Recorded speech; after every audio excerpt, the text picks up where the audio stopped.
Sevgiden aldıraş öder. Mama cincitlik hüküm sürer. Gel Irak şuq nava köyler.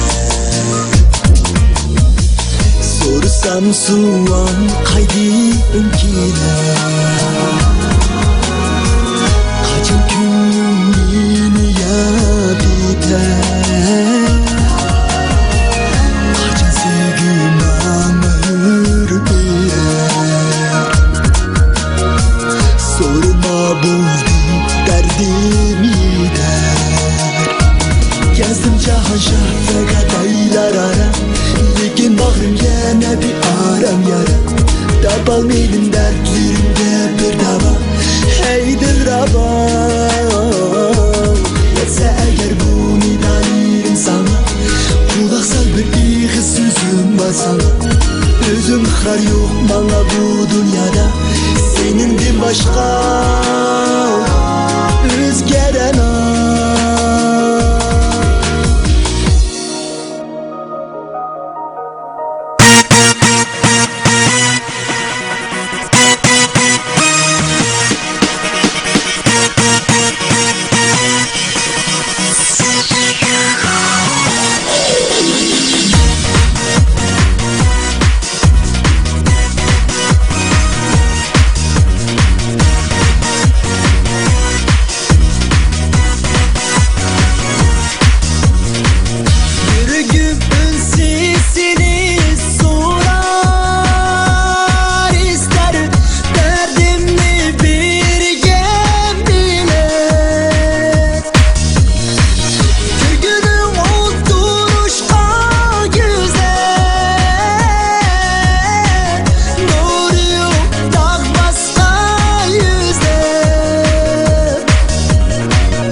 Görsel mendin bek mu bek Irak.